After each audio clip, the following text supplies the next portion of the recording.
নমস্কার, মিঠাই ম্যাজিক সব কিচেনে আরও একটা নতুন রেসিপির সাথে আপনাদের সবাইকে জানাই অনেক অনেক স্বাগত। আজ বানিয়ে দেখাবো চিকেন চিজ কাটলেট, যেটা বাচ্চা থেকে বড় সকলেরই খুব পছন্দের। আর এটা তো রমজান মাস, প্রচুর রিকোয়েস্ট আসছিল রমজান স্পেশাল কোনো যেন রেসিপি বানিয়ে আপনাদের দেখায়। তো এই রেসিপিটা স্পেশালি রমজান এর জন্য। আপনারা অবশ্যই এই রমজান মাসে, এই পবিত্র মাসে এইরকম একটা রেসিপি ট্রাই করতে পারেন, যেটা সারা দিনের উপোসের পর সন্ধ্যাবেলা কিন্তু খেতে খুব ভালো লাগবে। তো চলুন দেখে নিই এই রেসিপিটা তৈরি করতে কি কি লাগছে। প্রথমেই কিছু স্লাইস পাউরুটি আমি নিয়ে নিয়েছি। আর আমার মেয়েকে স্যান্ডউইচ তৈরি করে দেওয়ার পর পাউরুটির সাইডগুলো একটু কাটা ছিল, সেই কেটে নেওয়া পাউরুটির সাইডগুলো আর পাউরুটিগুলো শুকনোভাবে গুঁড়ো করে নিলাম। এটা একটা সাইডে রেখে এরপর ওই মিক্সিং জারেই নিয়ে নিলাম টোস্ট বিস্কুটটাও গুঁড়ো করে এটা ব্রেড ক্রাম্বস আমি বানিয়ে নিলাম। হাতের কাছে এইগুলো রেডি করে রেখে এরপর দেখুন বোনলেস চিকেন নিয়ে নিয়েছি। খুব কম চিকেনেই এই রান্নাটা হয়ে যায়। তো 250 গ্রাম চিকেন এখানে আছে। চিকেনটা খুব ভালোভাবে ধুয়ে তারপর আমি একটা চাকুর সাহায্যে দেখুন একটু ছোট ছোট করে কেটে নিচ্ছি। এটা পেস্ট করব। ওই একই মিক্সিং জারে এইবার আমি বোনলেস চিকেনগুলো দিয়ে দিলাম।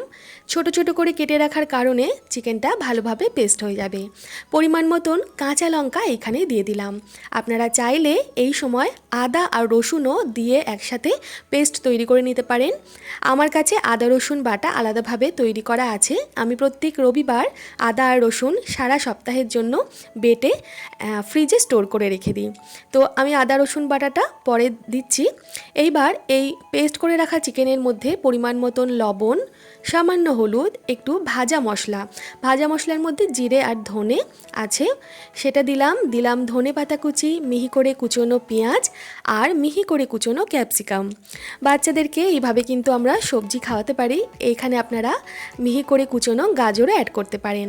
তারপর দিয়ে দিলাম 1 চা চামচ পরিমাণ আদা আর রসুন বাটা, আর অবশ্যই অর্ধেকটা পাতিলেবুর রস। সামান্য সর্ষের তেল দিলাম, বাইন্ডিংটা খুব ভালো হবে। এই পাতিলেবুর রস, কাঁচা লঙ্কা আর ধনে পাতার যে সুন্দর একটা ফ্লেভার তৈরি হয়, এই ফ্লেভারটা কিন্তু এই কাটলেটে খুব ভালো লাগবে। খুব ভালোভাবে এই মশলাগুলোর সাথে চিকেনের পেস্টটা আমি মেখে নেব। ততক্ষণ পর্যন্ত মাখবো যতক্ষণ না পেঁয়াজগুলো একটু নরম হয়ে যাচ্ছে। দেখুন বেশ খানিকটা সময় নিয়ে খুব ভালোভাবে মেখে নিলাম।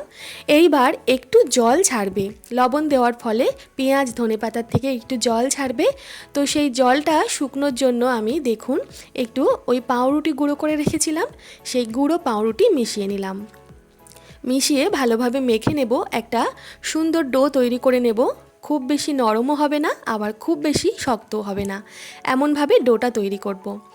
অল্প অল্প করে পাউরুটির গুঁড়ো দেব আর বুঝে শুনে ডোটা তৈরি করব। দেখুন পাউরুটির গুঁড়ো দিয়ে এই পুরো চিকেনের মিশ্রণটা খুব ভালোভাবে মেখে নিলাম। এইবার এটা আমি রেখে দিচ্ছি।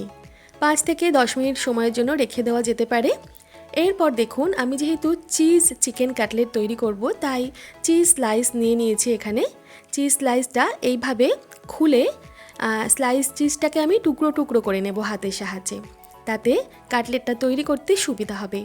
আপনাদের কাছে মোজারেলা চিজ থাকলে আপনারা মোজারেলা চিজ ইউজ করতে পারেন, যে কোনো চিজ আপনারা ইউজ করতে পারেন। আমার হাতের কাছে এই চিজ স্লাইস ছিল, তো আমি চিজ স্লাইস দিয়েই তৈরি করে দেখাচ্ছি, খেতে ভালো লাগবে। দেখুন, আর চিজ যদি হাতের কাছে না থাকে কোনো অসুবিধা নেই, চিজের যে এক্সট্রা ফ্লেভার বা স্বাদ সেটা কাটলেটে পাওয়া যাবে। চিজ ছাড়াও কিন্তু এই কাটলেটটা খেতে ভালো লাগবে। বাচ্চারা যেহেতু চিজ পছন্দ করে তাই একটু চিজ দেওয়া। দেখুন এইভাবে চিজগুলো হাতের সাহায্যে খুব সহজেই ছিঁড়ে যাবে। এইভাবে একটু টুকরো টুকরো করে আমি সাইডে রেখে দিচ্ছি। এইবার 2 হাতের তালুতে সামান্য রিফাইন তেল আমি দিয়ে নিলাম। তারপর যে চিকেনের মিশ্রণটা আছে সেই মিশ্রণের থেকে পরিমাণ মতন চিকেন নিয়ে নিলাম। নিয়ে এইভাবে 2 হাতের মধ্যে করে একটা বল তৈরি করে মাঝখানে একটু বাটি শেপ দিয়ে এই চিজের থেকে অল্প করে চিজ আমি মাঝখানে ভরে দেব। এটা চিজের পুর হয়ে গেল। তারপর চিকেনের মিশ্রণ দিয়ে খুব ভালোভাবে চিজটাকে ঢেকে এইভাবে হাতের সাহায্যে বলের আকারে গড়ে নেব। আপনারা যেমন কাটলেট তৈরি করতে পছন্দ করবেন সেই মাপ অনুযায়ী কাটলেট তৈরি করে নেবেন। চাইলে একটু বড় বড় করতে পারেন, আমি যেভাবে বানিয়েছি। চাইলে আপনারা ছোট ছোট আপনাদের পছন্দ মতন মাপ অনুযায়ী কাটলেটগুলো তৈরি করে নিতে পারেন। তবে এমনভাবে এই বলটা তৈরি করতে হবে যাতে এই বলটার গায়ে কোনো ফাটল না থাকে। ফাটল থাকলে অনেক সময় ভেতর থেকে চিজটা বাইরে বেরিয়ে যাওয়ার সম্ভাবনা থাকবে, আর তেলের মধ্যে যখন কাটলেটটা আমরা ভাজবো তেল ওই ফাটলটা দিয়ে ভেতরে ঢুকে যাওয়ার সম্ভাবনা থাকবে। তাই একটু চেষ্টা করব যাতে এই বলটা তৈরি করার সময় বলটার গায়ে যাতে কোনো ফাটল বা ছিদ্র না থাকে।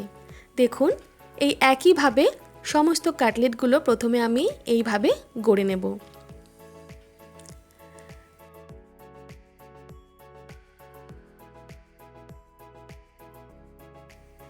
কাটলেট তৈরি করা হয়ে গেছে। এইবার দেখুন পাউরুটির গুঁড়ো সবটা আমার লাগেনি, তাই পাউরুটির গুঁড়োর মধ্যে যে ব্রেড ক্রাম্বস বা বিস্কুটের গুঁড়োটা তৈরি করেছিলাম সেটা মিশিয়ে নিলাম। মিশিয়ে একটা ছড়ানো প্লেটের মধ্যে রেখে দিলাম। আর দুখানা ডিম আমি ফাটিয়ে নেব। ডিম দিয়ে কোটিং করব, তাতে বাইন্ডিংটা খুব ভালো হবে। দুটো ডিমের মধ্যে পরিমাণ মতন লবণ দিয়ে নিলাম, দিয়ে ডিমটা ভালোভাবে একটা কাঁটা চামচের সাহায্যে ফেটিয়ে নেব। এইবার যে কাটলেটের আকারে গড়ে রেখেছিলাম সেই বলগুলো নিয়ে কাটলেটের ফাইনাল শেপ দিয়ে নেব। দেখুন একটু চ্যাপটা চ্যাপটা করব আমি,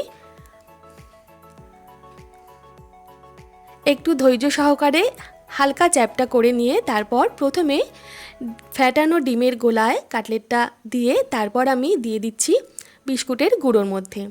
একটু চেষ্টা করতে হবে শুকনো হাতে যাতে বিস্কুটের গুঁড়ো বা ব্রেড ক্রাম্বস বা পাউরুটির গুঁড়ো যেটাই আপনার হাতের কাছে থাকুক না কেন সেটা লাগালে ভালো হয়, কারণ ভিজে হাতে বা ডিমের হাতে লাগালে অনেকটাই ব্রেড ক্রাম্বস নষ্ট হয়ে যায়। ভিজে যাওয়ার জন্য ব্রেড ক্রাম্বসগুলো আর ঠিকঠাক তখন আর এই কাটলেটের গায়ে লাগবে না, তাই একটু শুকনো হাতে এই কাজটা করতে পারলে খুব ভালো হয়। দেখুন যেহেতু আমি একা হাতে করছি এই কাজটা, আমি ডিমের হাতটাই লাগিয়ে দিলাম, আপনাদের দেখিয়ে দিচ্ছি। আপনারা এইভাবে দরকার হলে প্রত্যেকটা কাটলেট প্রথমে ডিমের গলায় চুবিয়ে একটা পাত্রে তুলে রাখবেন, তারপরে তেমন হলে হাত ধুয়ে মুছে বিস্কুটের গুঁড়োর সাথে সব কাটলেটগুলো এইভাবে কোটিং করে নিতে হবে। তো আমি ডাবল কোটিং করলাম, এতে একদম নিশ্চিন্তে থাকলাম যে কাটলেটগুলো তেলের মধ্যে দিলে ভাঙবে না।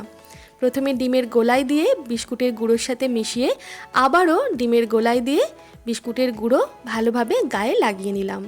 এইভাবে প্রত্যেকটা কাটলেট তৈরি করে নেব, আর একটু দু হাতের সাহায্যে চেপে চেপে বিস্কুটের গুঁড়োগুলো কাটলেটের গায়ে লাগিয়ে দেব। দেখুন প্রত্যেকটা কাটলেট গড়া হয়ে গেছে, মোট 5খানা কাটলেট হয়েছে। এইটা এবার আমি ফ্রিজে রেখে দেব 1 ঘন্টার জন্য। ফ্রিজে রেখে দিয়ে সেট করে নেব, তাতে কাটলেটটা ভাজা খুব ভালো হবে। আপনারা এইভাবে তৈরি করে কাটলেট ফ্রিজে 1 সপ্তাহের জন্য একটা ভালো টিফিন বক্সে মানে এয়ারটাইট টিফিন বক্সে কিন্তু স্টোর করে রাখতে পারেন। যখন খাবেন তখন বাইরে বের করে গরম তেলে ভেজে নিলেই কিন্তু কাটলেট তৈরি হয়ে যাবে। তো এই রমজান মাসে আশা করি এই রেসিপিটা আপনাদের কাজে লাগবে। যারা যারা নতুন রান্না করতে শিখছেন অবশ্যই একবার এইভাবে বানিয়ে দেখবেন। ফ্রিজ থেকে কাটলেটগুলো বের করার সাথে সাথেও আপনি ভাজতে পারেন, আবার একটু পরেও ভাজতে পারেন। তবে ফ্রিজে রাখার পর দেখবেন কাটলেটগুলো যতটা নরম ছিল ততটা নরম থাকবে না, বেশ কিছুটা শক্ত হয়ে যাবে আর কাটলেটগুলো বেশ জমাটো বেঁধে যাবে।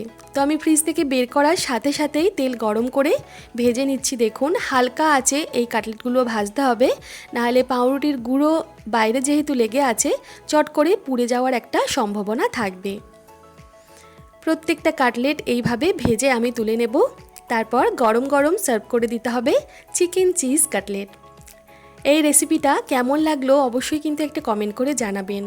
আর নতুন বন্ধুরা যারা চ্যানেলটা সাবস্ক্রাইব করেননি প্লিজ চ্যানেলটা সাবস্ক্রাইব করে পাশে থাকুন, আর বেল আইকনটা অবশ্যই প্রেস করে দেবেন, তাতে আমি ঘরোয়া নিত্য নতুন যে রান্নাগুলো শেয়ার করব সবার প্রথমে তার নোটিফিকেশান চলে যাবে আপনার কাছে। রান্নাগুলো ভালো লেগে থাকলে অবশ্যই শেয়ার করুন তাদের সাথে যারা নতুন নতুন রান্না শিখছে। আর এখনও পর্যন্ত এইভাবে চিকেন কাটলেট আপনারা না বানিয়ে থাকলে অবশ্যই বানিয়ে ফেলুন। বাচ্চাদের টিফিনের জন্য আদর্শ একটা রেসিপি। এছাড়াও সন্ধ্যে স্ন্যাক্স হিসেবেও কিন্তু এটা আপনারা সার্ভ করতেই পারেন। আর অতিথি আপ্যায়নেও এইভাবে আপনারা চিকেন কাটলেট একটু কাসুন্দি আর ঘরে তৈরি করা দেখুন টমেটো সস আমি দিয়ে সার্ভ করছি। আপনারা টমেটো সসের রেসিপি দেখতে আমার চ্যানেলে একটু ঘুরে আসতে পারেন। কেমন লাগলো আজকের রেসিপি অবশ্যই জানাবেন। সবাই ভালো থাকবেন, সুস্থ থাকবেন। ফিরে আসবো খুব তাড়াতাড়ি নতুন কোনো রেসিপির সাথে। আজকের মতো নমস্কার।